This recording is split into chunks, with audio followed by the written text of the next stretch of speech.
a very good friend of mine, Jean-Paul, who's a DJ and now filmmaker, made a movie about hip-hop that it spoke to me in a way, and I thought that you guys would find it interesting, so I asked him to come in and to play it for you guys, and he has some of the people that were in it afterwards to answer a few questions.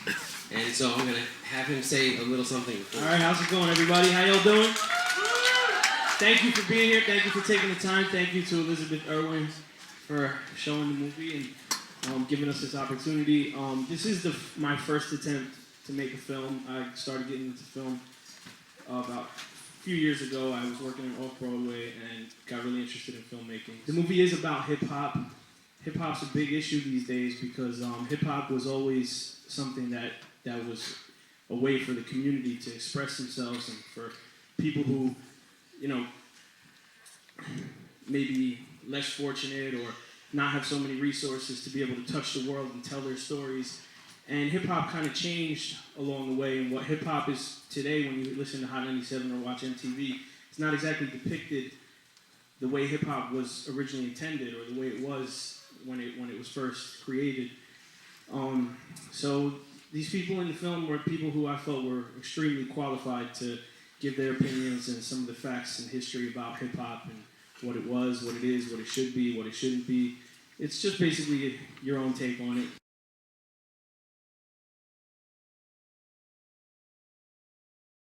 All right, I hope y'all enjoyed it. Thank you for watching that. And this right here is I Am the Beat Poet. This is DJ E. Grand. I want to thank them for coming out. I just wanted to say this before we get into the questions and answers. There were some contradictions when we were watching the film, but we did that on purpose because we wanted to show the difference between rap and hip-hop. Hip-hop, we do see it making a comeback. Hip-hop is about love. It's about anything positive. Hip-hop is universal now. Nobody ever imagined you'd be able to play rock and infuse that with hip-hop. We did. You know what I'm saying? As the Raw Dogs coming up, the underground people coming up, we had a whole lot of visions for hip-hop. But in mainstream, they didn't see it that way. They didn't see classical music in hip-hop. It's just like rock music, when the teachers, some of these teachers' parents were listening to it. And they was telling, turn that garbage off, it's not gonna blah, blah, blah, blah. It was the same thing with hip-hop. Now it's universal, it's for everybody. Any form of music or any art form needs to be influenced from the outside in. Otherwise it stays, it's like having tunnel vision. It just stays stagnant. So I think it helps. I think it helps it to grow and expand, and that's why hip-hop is so universal. That's why they have hip-hop in Japan and Germany. In Germany, they have the biggest hip-hop concert every year called Battle of the Year, where like tens of thousands of people fill up an arena bigger than Madison Square Garden. And hip-hop was born here, and we can't do that here. I'm from the suburbs. Right, I'm not from the Bronx, I'm not from Brooklyn, I'm from Jersey. Jersey. What exit on the parkway? Word up. I think there's two important points to make from that. The first is that struggle's everywhere, right? The struggle of hip-hop as it began as something being expressed in the streets of New York, but in reality, I think we all know that struggle is everywhere now. And so I think as long as you're staying true to who you are, and you're bringing a message that you all believe in, then nobody can take that away from you. And the glory of hip-hop now is that it is growing, is that it's not just about the inner city streets anymore, but it's about feeling struggle everywhere. So, I say just keep it real. Drummers on a contour farm, alumni of unconscious run, numb state of delirium is why my flow is never done. One lone son I be, a loner I am born to be. Mission by the powers that be to set sad debts free, lending tax to positivity, abominate hate. Chuckle, delegate, administrate, acetate to administrate a new type of non-hate. That's how we like to relegate. So here we are living in a positive state, knocking it down and keeping it real. I'm gonna tell you all to feel the deal, and if you don't like it, then turn the wheel.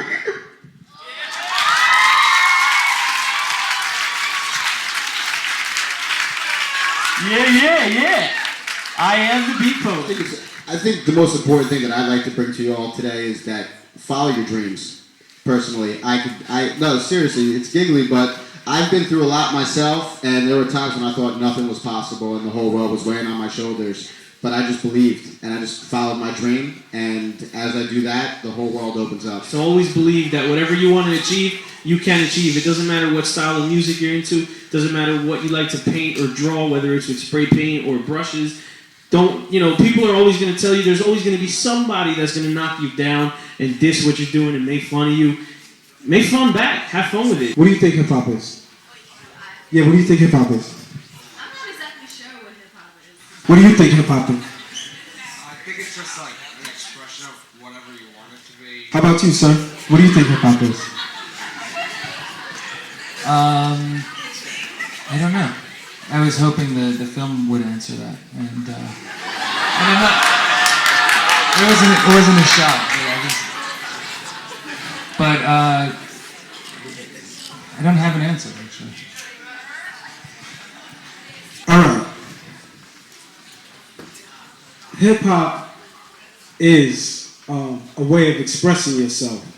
Again, I want to thank you, and I want to thank Elizabeth Irwin. And I did just now come up with the idea we're always working on films and short films and whatnot, but I think I'm going to do a follow-up to this and find out what everyone in your generation and your age group feels about hip-hop. And I want to do a film where it's not just rappers and MCs who are deeply embedded in hip-hop, but everyone looking from the outside in. So I'm probably going to be coming here with a camera sometime soon and talking to some of you. Thanks, everybody, and thank you guys, and enjoy class.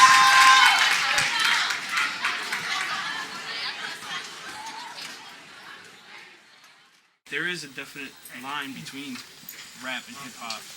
And rap, can't say it any better than KRS-One said. Rap is something you do, hip-hop is something you live. And the music that the big companies put money behind and market, and it's in the movies and MTV and the radio, is what they're doing is rapping. Sure, it comes from hip-hop. It's influenced by, it's a hip-hop style because there's beats and rhymes and it's syncopated and that is hip-hop, but they're rapping and they're not expressing any real element of hip-hop or any valid lifestyle other than, like you said, they're glorifying violence and drugs and partying, which that can be fun too. I love to watch violent movies and whatnot. It's entertainment. But you mentioned somebody like Immortal Technique, who's basically an underground artist. In order to find true hip-hop, you have to kind of look for it. It's not going to be in your face everywhere you go.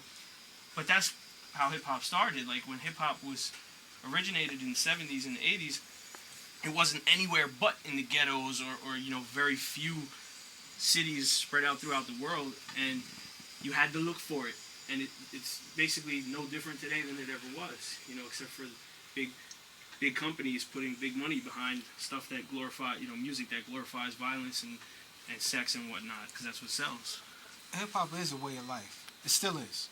It was what we did when we got up in the morning, and before we went to bed. Hip hop was fat laces in your Adidas sneakers.